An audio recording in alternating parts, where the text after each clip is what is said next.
নমস্কাৰ ৰাজনৈতিক আলাপলৈ পুনৰবাৰ স্বাগতম জনাইছোঁ। লামডিং সমষ্টিত আছোঁ আৰু বিজেপিৰ এগৰাকী নিষ্ঠাৱান কাৰ্যকৰ্তা শ্যামল ৰক্ষিত ডাঙৰীয়া বিচাৰধাৰাৰ সংগঠনৰ পৰা বিজেপিৰ পৰিয়াললৈ শ্যামল ৰক্ষিত ডাঙৰীয়াৰ এটা সুকীয়া পৰিচয় আছে আৰু তেখেতৰ সৈতে আমি কিছু কথা পাতিম, নিৰ্বাচন কেন্দ্ৰিক কথা পাতিম, লামডিং সমষ্টিত বিজেপিৰ সাংগঠনিক স্থিতি আৰু ভেটি সন্দৰ্ভত কথা পাতিম।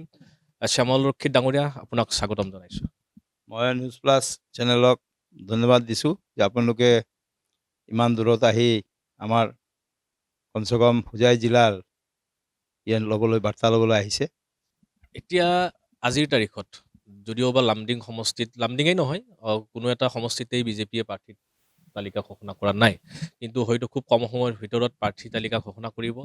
আৰু আপুনি যিহেতু লামডিং সমষ্টিত প্ৰাৰ্থিত্বৰ দৌৰত আছে, গতিকে আপুনি কি ভাবিছে দলে আপোনাৰ ওপৰত এইবাৰ গুৰু দায়িত্ব অৰ্পণ? মোৰতো আত্মবিশ্বাস আছে।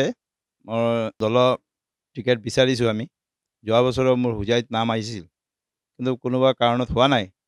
এইবছৰ লংকা টাউনটো যেতিয়া লামডিঙৰ লগত সোমাই গ'ল, সোমোৱাৰ লগে লগে লংকা কাকিলৈ ভোটৰ পাৰ্চেণ্টেজটো এইফালে 1,85,000 হৈ গ'ল, তাতে হৈ গ'ল 65,000। গতিকে স্বাধীনতাৰ পিছৰ পৰা যেতিয়ালৈকে সমষ্টি ইলেকশ্যন হৈছে, আমি কেতিয়াও লংকাৰ পৰা বা এতদ অঞ্চলৰ পৰা আমি কেতিয়াও কেণ্ডিডেট পোৱা নাই। গতিকে সব পাব্লিকে ধৰিছে যে দাদা যোৱা বছৰ হোজাইত নাম আছিল, আপুনি হোৱা নাই, কিন্তু কোনো কথা নাই। এইবাৰ আমাৰ টিকেটটো এই কাকি বা লংকালৈ এতদ অঞ্চল যিটো আছে, যি ভোটৰ পাৰ্চেণ্টেজ আছে, গণতন্ত্ৰৰ সংখ্যাৰ খেল হয়। গতিকে আপুনি এইবাৰ আগবাঢ়ক, আমি আপোনাৰ লগত আছোঁ। ৰাইজ যেতিয়া আমাৰ লগত আছে, আমিও আগবাঢ়িছোঁ, আমিও এপ্লাই কৰিছোঁ। মোৰ দৃঢ় বিশ্বাস আছে যে পাৰ্টীয়ে মোক টিকেট দিব আৰু জনতাই মোক আশীৰ্বাদ দি বিধানসভাত পঠাব। জনতাৰ লগত আপুনি আগৰ পৰাই আছে। যোৱাবাৰো আপোনাৰ নামটো হোজাই সমষ্টিৰ বাবে যিকেইগৰাকী প্ৰাৰ্থিত্ব প্ৰত্যাশীৰ নাম উচ্চাৰিত হৈছিল, সেইসকলৰ ভিতৰত আপোনাৰ নামো আছিল।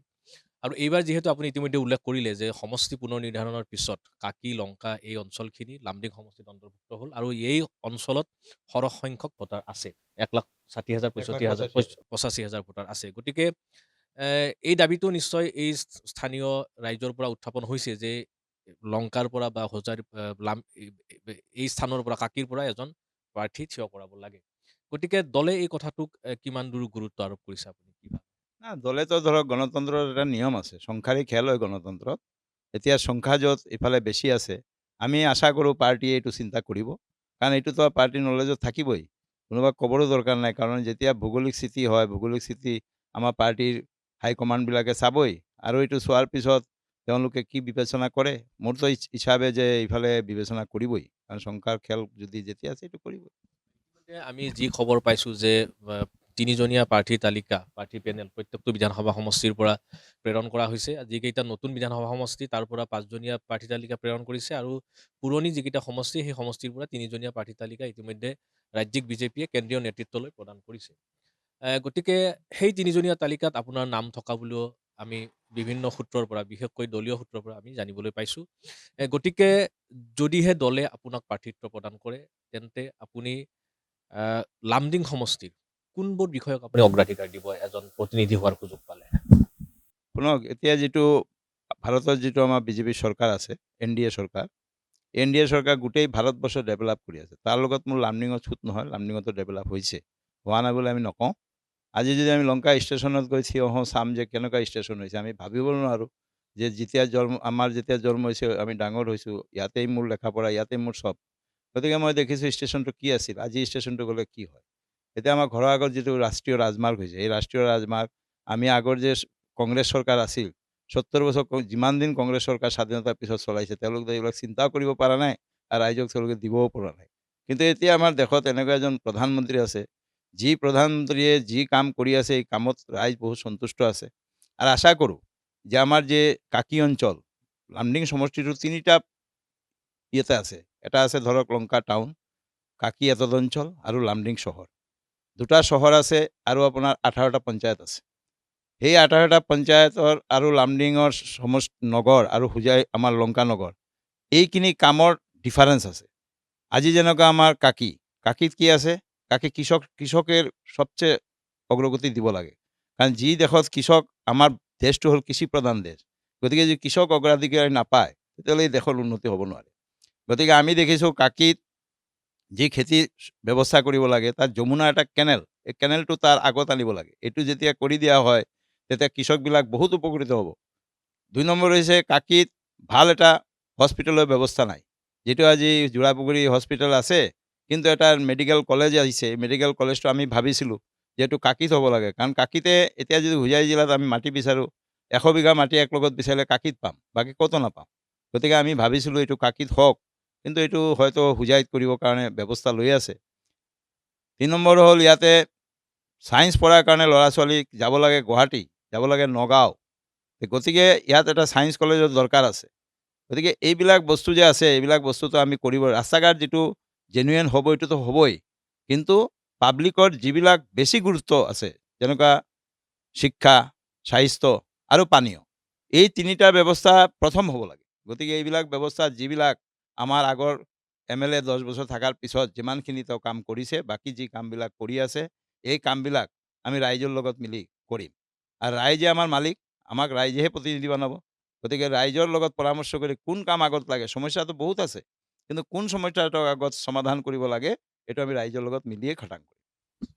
লামডিং সমষ্টিত বিভিন্ন জাতি-জনগোষ্ঠী আছে, বিভিন্ন সম্প্ৰদায়ৰ ভোটাৰ আছে। গতিকে মিশ্ৰিত জনগোষ্ঠীৰ এটা সমষ্টি। আপুনি কি ভাবে যে ইয়াত জনগোষ্ঠীগত ভোটাৰে ইয়াত নিৰ্ণায়ক ভূমিকা গ্ৰহণ কৰে নেকি? যে ইয়াত এটা সময়ত AIDF-ৰ বিধায়কো বিজয়ী হৈছে। বিজেপিৰ ২টা কাৰ্যকাল, আপোনাৰ দলৰ ২টা কাৰ্যকাল বিজেপিয়ে দখল কৰিলে লামডিং সমষ্টি। জনগোষ্ঠীয় ভোটাৰে ইয়াত কেনেধৰণৰ প্ৰভাৱ পেলায়? জনগোষ্ঠীয় ভোটাৰ নহয়, বিশেষ কৰি ধৰক আমাৰ যে লামডিং সমষ্টি আছে, আমি ধৰক যদিও হোজাই সমষ্টিত আছিলোঁ, কিন্তু মই লামডিং সমষ্টিত ভোট দেখিছোঁ। ইয়াৰ মানুহ কোন দলক ভোট দিয়া নাই? CPM-ক ভোট দিছে, UDF-ক ভোট দিছে, AGP-ক ভোট দিছে, BJP-ক ভোট দিছে, চব দলক জিকাইছে। ইয়াৰ মানুহৰ ভিতৰত এই মানসিকতা নাই যে আমি জনজাতি, আমি এইটো। ইয়াৰ মানুহবিলাক কমন ইয়াতে চলে, আৰু ইয়াত কোনো অশান্তি পৰিৱেশ নাই। এই লামডিং সমষ্টিত আমি এইটোই বস্তু দেখিছোঁ যে আজিলৈকে আমাৰ লামডিং সমষ্টিত যদিও ভুজম পৰিমাণে কাকিত অসমীয়া ভাষী মানুহ আছে, কিন্তু আমি চবেই হিন্দু বুলি জানো, আৰু আমি হিন্দু বুলিয়েই চলোঁ। কাৰণ আমাৰ প্ৰথম আইডেণ্টিটি হ'ল হিন্দু। তাৰপিছত আমাৰ ভাষাত হ'লেও আমি বেংগলী, কোনোবা অসমীয়া, কোনোবা জনজাতি। কিন্তু আমাৰ প্ৰথম আইডেণ্টিটি হ'ল আমি চব হিন্দু মানুহ, আৰু হিন্দু মানুহ চব একলগত থাকে, আৰু ইয়াত তাৰ কোনো যে ভোটৰ কিনা ভাগ পৰে তেনেকুৱা আমি নাভাবোঁ। আপুনি এটা গুৰুত্বপূৰ্ণ কথা উল্লেখ কৰিছে যে আমি হিন্দু, প্ৰথমতে হিন্দু। আপুনি বিচাৰধাৰাৰ সংগঠনৰ পৰা অহা ব্যক্তি। সংঘৰ সৈতে আপোনাৰ এটা অতি ওচৰ সম্পৰ্ক আছে, আৰু অসমৰ ৰাইজে সকলোৱে জানে, দেশৰ জনতাই জানে যে হোজাইত গীতাশ্ৰমৰ দৰে অনুষ্ঠান, ডাঙৰ বৃহৎ অনুষ্ঠানো ইয়াত আছে। গতিকে আপুনি টিকট লাভ কৰাৰ ক্ষেত্ৰত সংঘৰ কিবা ভূমিকা থাকিব নেকি? মই বৰ্তমানৰ গীতাশ্ৰমৰ প্ৰেচিডেণ্ট হিচাপে আছোঁ, আৰু মই 30 বছৰ সংঘ সেৱা কৰিছোঁ। সংঘ মানে সমাজৰ সেৱা কৰিছোঁ। সংঘৰ কি কাম আছে? সংঘৰ কাম হ'ল ব্যক্তি নিৰ্মাণ কৰা। এইটোই সংঘই কাম কৰে। ব্যক্তি নিৰ্মাণ কাৰখানা। ব্যক্তি নিৰ্মাণ হোৱাৰ পিছত সেই ব্যক্তিজন ৰাজনীতিত যাওক, সমাজনীতিত যাওক, ধৰ্মনীতিত যাওক, য'তেই যাব, যদি ব্যক্তিটো যদি নিৰ্মাণ হয়, এই ব্যক্তি য'ত যাব তাত ভাল কাম কৰিব। আৰু সংঘৰ কাম হৈছে, সংঘ পলিটিক্স নকৰে, পলিটিক্সৰ বাহিৰত থাকে সংঘ। কিন্তু স্বয়ংসেৱক সব কাম কৰে। সংঘ খালি ব্যক্তি নির্মাণ করে, और स्वयंसेवक सब काम करे। संघ खाली व्यक्ति निर्माण करना है, स्वयंसेवक खाली सब कुछ मिलना है। गए स्वयंसेवके काम करिब, और स्वयंसेवक गणतंत्र देश जेतिया ইয়াতে সবেরই ভোটাধিকাৰ আছে। গতিকে সংঘৰ টিকেটৰ বিষয়ে যে তেওঁ সংঘৰ পৰা আমি টিকেট পাম, আমি সেইটো ভাবি সংঘ কাম কৰা নাই। আমি সংঘৰ কাম কৰিছোঁ, সংঘত দিবলৈ লাগে, সংঘৰ পৰা কিবা পোৱাৰ আশা কৰি আমি সংঘ কৰা নাই। সংঘই ব্যক্তি নিৰ্মাণ কৰে, আৰু ৰাষ্ট্ৰ নিৰ্মাণৰ কাৰণে ব্যক্তি নিৰ্মাণ কৰে সংঘই। গতিকে আপোনাক নিশ্চয়কৈ সংঘই নিৰ্মাণ কৰিছে আপুনি। সংঘই নিৰ্মাণ কৰিছে। আমি যেতিয়া সংঘৰ ট্ৰেইনাৰ হৈছোঁ, first year, second year, third year, যিটো সংঘৰ ছিষ্টেম আছে, ছিষ্টেমত ট্ৰেইনিং কৰিছোঁ। সংঘৰ যিটো সেৱা কৰিব লাগে, যিমান কাম কৰিব লাগে, যি কাজ দিছে কাম কৰিছোঁ আমি। মই মোৰ হিচাপে কৰিছোঁ। এতিয়া সংঘই কিমানখিনি মোক পালে এইটো সংঘই ক'ব পাৰে, কিন্তু মই সংঘৰ পৰা বহুত কিবা পাইছোঁ। আজি যি সংস্কাৰ মই সংঘৰ পৰা পাইছোঁ, এই সংস্কাৰ পোৱাৰ কাৰণে কোনো স্কুলত মই পোৱা নাই। মই নিজেও এটা স্কুল চলাই আছোঁ। মোৰো এটা নাৰ্চাৰীৰ পৰা 12 ক্লাছলৈ স্কুল আছে। 30 বছৰ হৈছে মোৰ স্কুলৰ আয়ু। কিন্তু আমি ইয়াত যিটো কিতাপৰ পঢ়া দিওঁ, সেই কিতাপৰ পঢ়াতে এজন ব্যক্তি পুৰা সংস্কাৰিত ব্যক্তি হোৱাৰ কাৰণে আমি সংঘৰ কাজ চাপিবই লাগিব, আৰু সংঘৰ কাজ চাপাৰ পিছত আমি যিটো সংস্কাৰ পাইছোঁ, এই সংস্কাৰ আজি আছে কাৰণে মই আজি ৰাইজৰ ইমান মানে ইয়াৰ পাত্ৰ হৈছোঁ, মানে চবৰ আদৰৰ পাত্ৰ হৈছোঁ, একমাত্ৰ সংঘৰ সংস্কাৰৰ কাৰণে। আপুনি সুদীৰ্ঘকাল সমাজ জীৱনৰ সৈতে জড়িত হৈ আছে। গতিকে সমাজৰ বিশেষকৈ এই সমষ্টিটোৰ এতিয়া যদিওবা নতুনকৈ লামডিং সমষ্টিত অন্তৰ্ভুক্ত হ'ল, এই অঞ্চলটোৰ মৌলিক সমস্যাবোৰ আপুনি কি দেখিছে? যিবোৰ সমস্যা হয়তো আপুনি জনপ্ৰতিনিধি হোৱাৰ সুযোগ পালে সেই সমস্যাসমূহ সমাধান কৰাৰ ক্ষেত্ৰত আপুনি আগভাগ ল'ব? সমস্যাটো ক'লোৱেই। ইয়াত ৩টা জেগা আছে যেনেকৈ লামডিং নগৰ আৰু আমাৰ হোজাই লংকা নগৰ আৰু আমাৰ কাকি এতদ অঞ্চল যে আমাৰ পঞ্চায়তবিলাক।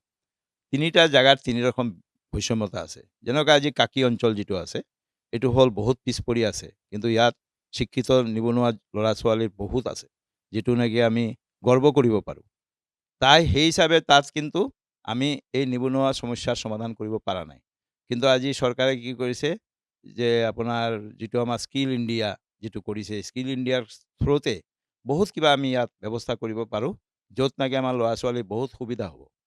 ২ নম্বৰ হৈছে আমিতো ক'লোৱেই, ছায়েন্স পঢ়াৰ কাৰণে ল'ৰা-ছোৱালী বহুত বাহিৰত যাব লাগে, এইটো ব্যৱস্থা কৰিব লাগে। কৃষকে খেতি কৰাৰ কাৰণে পানীৰ বহুত অসুবিধা পাইছে কাকিত। যিটো আমাৰ যমুনা যিটো আমাৰ আছে, তাৰ পৰা যদি আমি এটা কেনেল সোমাই দিব পাৰোঁ, বহুত কৃষকৰ উপকাৰ হ'ব। আৰু যেতিয়া কৃষকৰ উপকাৰ হ'ব, কৃষক যেতিয়া আগবাঢ়িব, তেতিয়া আমাৰ দেশ আগবাঢ়িব। এইটো মোৰ বিশ্বাস আছে। এতিয়া সমষ্টিটোত বহু কেইগৰাকী প্ৰাৰ্থিত্বৰ দাবীদাৰ হৈছে। প্ৰায় ২০ গৰাকী প্ৰাৰ্থিত্বৰ দাবীদাৰ হৈছে। তাৰ ভিতৰত আপুনিও এগৰাকী। আপুনি এগৰাকী জ্যেষ্ঠ কাৰ্যকৰ্তা। গতিকে আপুনি কিমান দূৰ আশাবাদী? আমি ইতিমধ্যে উল্লেখ কৰিছোঁ যে আপোনাৰ নামো প্ৰাৰ্থী পেনেলত অন্তৰ্ভুক্ত হৈছে যদিওবা ইমান সংখ্যক প্ৰাৰ্থিত্বৰ দাবীদাৰ হৈছে কিন্তু ৩ জনৰ নাম দিল্লীলৈ পঠাইছে। গতিকে আপুনি কিমান দূৰ আশাবাদী যে দলে এইবাৰ আপোনাক সুযোগ দিব? চাওক, গণতন্ত্ৰ দেশত চবৰেই অধিকাৰ আছে আমি দাবী কৰাৰ কাৰণে। আমি গণতন্ত্ৰ দেশৰ নাগৰিকতো। প্ৰত্যেকেৰ অধিকাৰ আছে যে আমি ইলেকশ্যন হ'ল আমাৰ এটা গণতন্ত্ৰৰ এটা উৎসৱ। আমাৰ লোকতন্ত্ৰ চবতকৈ বিশ্বৰ ভিতৰত ডাঙৰ লোকতন্ত্ৰ। এই লোকতন্ত্ৰৰ এটা উৎসৱ হ'ল আমাৰ ভোট। গতিকে এই ভোটত চবৰ অধিকাৰ আছে। কিন্তু পাৰ্টিটো দিব এজন কেণ্ডিডেটকে। কিন্তু আমাৰ পাৰ্টিত এটা অনুশাসন আছে। যোনে যিমানজনে টিকেট বিচাৰক, কিন্তু যেতিয়া পাৰ্টি টিকেট যাক দিব, আমি তাকেই আমাৰ কেণ্ডিডেট বুলি আমি ভাবি ল'ম। ২ নম্বৰ কৈছে যে আপুনি কিমান বিশ্বাসী? মই অলপ আধ্যাত্মিক লাইনৰ মানুহ। মই আধ্যাত্মিক লাইনত এইটোৱেই ভাবোঁ, যদি মোৰ ঈশ্বৰে যদি মোৰ এই ৰাজতন্ত্ৰ কৰাৰ কাৰণে যদি দায়িত্ব ঈশ্বৰে মোক দি ৰাখিছে, নিশ্চয় মই পাম। আৰু মোৰ পাৰ্টিৰ ওপৰত আত্মবিশ্বাস আছে।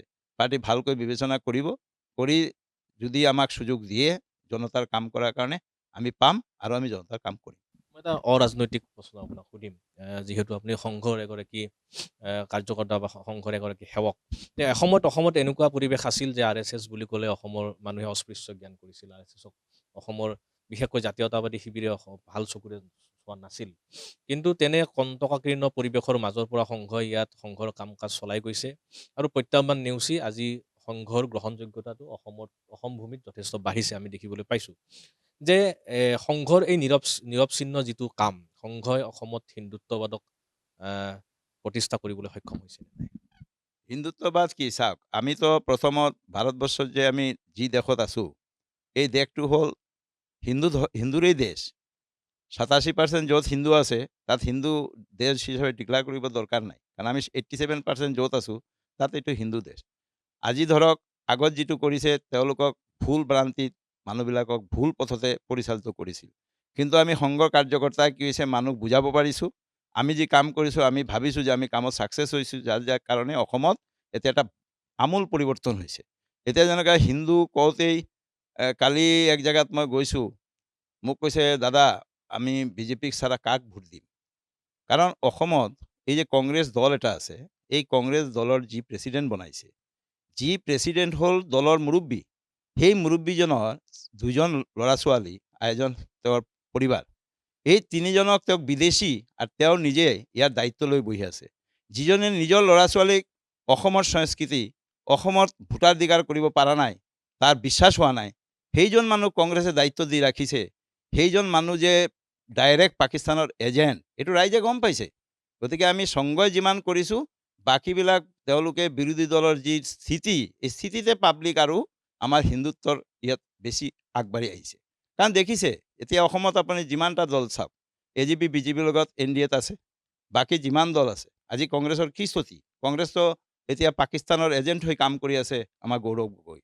তাৰপিছত আপোনাৰ আৰু যে ২টা ৰাইজৰ দল আছে বা লুৰিণজ্যোতি দল আছে, তেওঁলোকে কাৰ লগত বন্ধুত্ব কৰিছে? ইণ্ডিয়া গঠবন্ধনৰ লগত বন্ধুত্ব কৰিছে। যি গঠবন্ধন পাকিস্তানৰ শ্লোগান কৰে, আমাৰ দেশত পানী হ'লে ইয়াত তেওঁলোকে ছাতা পাকিস্তানত পানী হ'লে ছাতা লগায়। পাকিস্তানৰ নেতাক সন্মান কৰে, পাকিস্তানৰ নেতাক গৈ নিজৰ দেশৰ বদনাম কৰে। এই ৰাহুল গান্ধী, গৌৰৱ গগৈ, যি নিজৰ ঘৰৰ কথা বাহিৰত কয়, সেই মানুহবিলাকক আমিতো মনে কৰোঁ, মোৰ বিশ্বাস যে হিন্দু সমাজে এইবাৰ এই ভোটত 2026ত তেওঁলোকক এটাও ভোট নিদিয়ে, এইটো মোৰ বিশ্বাস আছে। যিবিলাকে নিজক হিন্দু বুলি ভাবে যে আমি প্ৰকৃত কৃষ্ণৰ উপাসক, মই শিৱৰ উপাসক, এইবিলাক মানুহ কেতিয়াও এনেকুৱা দলক ভোট নিদিয়ে। তথাপিতো নিৰ্বাচনী যুঁজত বিৰোধী দলৰ এটা শক্তি থাকিবই। এতিয়া আপুনি কি দেখিছে যে লামডিং সমষ্টিত বিৰোধী দলৰ কিবা শক্তি আছে নে নাই? কংগ্ৰেছে যুঁজখন কি ধৰণে আগবঢ়াবলৈ সক্ষম হ'ব? না মোৰ বিশ্বাস, মোৰ এটা যিটো ষ্ট্ৰেটেজি আছে, কাৰণ আমিতো ধৰক door to door, heart to heart আমি কাম কৰা মানুহ। গতিকে door to door, heart to heart কাম কৰা মানুহে আমি দেখিছোঁ। খেলাটো দুটা পাৰ্টি লাগিবই, এটা পাৰ্টিটো খেলিব নোৱাৰে। এটা পাৰ্টি খেলিলেতো এনেই জিকি যাব। গতিকে দুটা পাৰ্টি লাগিবই, নিৰ্বাচনৰ এটা খেল হয়। গতিকে খেলত তেওঁলোকে খাৰা হ'ব, কিন্তু ৰাইজে তাৰ প্ৰতিউত্তৰ দিব। কিন্তু মোৰ বিশ্বাস যে তেওঁলোকে ইমান যে অসমত যিবিলাক ধৰক আজি মুছলমানবিলাকে বুজা নাই, মুছলমানবিলাকে ভাবি আছে কংগ্ৰেছে তেওঁলোকৰ মানে ভাল ৰাখিব। কিন্তু তেওঁলোকক যে আজি যে দবাইছে, যি তলত সোমাইছে মুছলিম সমাজ, এই মুছলিম সমাজৰ দবোৱাৰ কাৰণটো কিন্তু কংগ্ৰেছেই। কাৰণ এদিন অসমত শ্লোগান আছিল, কংগ্ৰেছ আলি আৰু কুলি, আলি কুলি যেতিয়ালৈকে থাকিব তেতিয়ালৈকে কংগ্ৰেছ থাকিব। এতিয়া কুলি গুচি গ'ল বিজেপিৰ লগত, আলি এতিয়া অলপ চলপ তেওঁলোকৰ লগত আছে। কিন্তু মোৰ বিশ্বাস 2026ত মই যদি টিকেট পাওঁ, আলিৰো ভোট আমাৰ বিজেপিৰ ফালে আহি যাব, মোৰ এইটো বিশ্বাস আছে, বিশ্বাস আপোনাৰ আছে? মোৰ আত্মবিশ্বাস আছে। আপোনাৰ যিটো পৰিচয় এগৰাকী হিন্দুত্ববাদী নেতা, আপোনাক মুছলিম সমাজে আপোনাক আদৰি ল'ব আপোনাক? মুছলিম সমাজে শুনক, আমি হিন্দুত্ব মানে কি, আমি ভাৰত কি, ভাৰতৰ হিন্দু মানে কি, হিন্দু হ'ল আমাৰ জীৱন পদ্ধতি। আমিতো একচুৱেলি সনাতনী। ভাৰতৰ যিমান মানুহ আছে চবেই আমি ৰাতিপুৱা গা ধুওঁ, এইটো হিন্দুৱে ধুৱে। ধৰ্ম বেলেগ বেলেগ, ইছলাম ধৰ্মই ইছলাম ধৰ্মক মানিছে। আমি এনেকুৱা মুছলমান সমাজৰ লগত সম্পৰ্ক আছে, যদিও মই সংঘৰ মানুহ, মই হিন্দুত্ববাদী মানুহ, তেওঁলোকে মোক বহুত শ্ৰদ্ধা কৰে। আৰু কোনোবা তেওঁলোকৰ সমস্যা হ'লে তেওঁলোকে মোৰ তাতে আহে, আৰু মই যিমানখিনি পাৰোঁ তেওঁলোকক সমস্যাৰ সমাধান কৰোঁ, কাৰণ তেওঁলোকেতো ভাৰতীয় নাগৰিক, তেওঁতো বিদেশী নহয়। কিন্তু আমাৰ বিদেশী যিবিলাক আছে, যিবিলাক বাংলাদেশী মূলৰ, পাকিস্তানী, ম্যানমাৰ, এইবিলাকৰ মানুহ যদি আমাৰ অসমত আহি বসবাস কৰে, এইটো ডেড এগেইনষ্ট মই। কিন্তু ভাৰতত যি মুছলমান আছে, যিবিলাক ভাৰতীয় মুছলমান, তাক মই কিয় ডেড এগেইনষ্ট কৰিম? তেওঁলোকে মোক ভোট দিলেও আমাৰ আছে, নিদিলেও আমাৰ আছে। কাৰণ প্ৰধানমন্ত্ৰী এটা কথা কয়, 140 কৰোৰ কা সেৱক হওঁ, কিন্তু 140 কোটি আমাৰ হিন্দু নহয়, তাৰ ভিতৰতো চব দলৰ মানুহ আছে, চব ধৰ্মৰ মানুহ আছে, কিন্তু চবকেই নিজৰ বুলি ভাবে। শেষত মই এটা প্ৰশ্ন আপোনাক কৰিম যে এ, অতি কম সময়ৰ ভিতৰত টিকটৰ ঘোষণা হ'ব, যদিহে দলে আপোনাক লামডিং সমষ্টিত এইবাৰ সুযোগ দিয়ে, আৰু আপুনি কি অনুৰোধ বা আহ্বান আপোনাৰ সমষ্টিবাসীৰ বাবে আমাৰ জৰিয়তে কৰিব? আমি সমষ্টিবাসীৰ কাৰণে এইটোৱে কৰিম যে আজি স্বাধীনতাৰ পিছৰ পৰা আমি এটা অঞ্চলৰ কোনো কেণ্ডিডেট পোৱা নাছিলোঁ। যদি আমাক কেণ্ডিডেট দিয়ে, এইটো হ'ব প্ৰথম আমাৰ এটা ঐতিহাসিক জিত, যে আমি 70 বছৰ স্বাধীনতাৰ পিছত যিটো পোৱা নাছিলোঁ, আজি মই পালোঁ। তাৰ পোৱাৰ পিছত আমাৰ বিশ্বাস আছে, স্বাধীনতাৰ পিছৰ পৰা যিমানজন কেণ্ডিডেট ইয়াৰ পৰা জিকিছে, যি দলেৰে হওক, কিন্তু চবতকৈ হায়েষ্ট ভোটত মই জিকিম, মোৰ এইটো পূৰা আত্মবিশ্বাস আছে। আপোনাৰ এই আত্মবিশ্বাস অটুট থাকক, আৰু আমি আশা কৰিম যে বিজেপিয়ে এইবাৰ আপোনাক সুযোগ দিব। লামডিং সমষ্টিৰ প্ৰতিনিধি হিচাপে অসম বিধানসভালৈ নিৰ্বাচিত হোৱাৰ আপোনাক ৰাইজে মৰম আশীৰ্বাদ দিব। আৰু এই ব্যস্ততাৰ মাজত যিখিনি সময় শ্যামল ৰক্ষিত ডাঙৰীয়াই আমাক দিলে, তাৰ বাবে আমি তেখেতক অশেষ ধন্যবাদ জনাইছোঁ। আমি আপোনালোকক ধন্যবাদ দিলোঁ যে আপোনালোকে যে সুদূৰ গুৱাহাটীৰ পৰা আহি আমাৰ ইয়েটো ল'লে। ময়ো ইয়াত আছিলোঁ, ডিউটিত আছিলোঁ, এতিয়াতো ধৰক পাব্লিকৰ লগত মিলিবই লাগে, এতিয়া ঘৰত বহি থকাৰ সময় নাই। যেতিয়া ফোন পালোঁ আপোনালোকে আহিছে, সেইকাৰণে মই ঘৰত আহিছোঁ। এতিয়া আপোনালোকে যোৱাৰ পিছতে মই আকৌ গুচি যাম মিটিং কামত। ধন্যবাদ। হয়।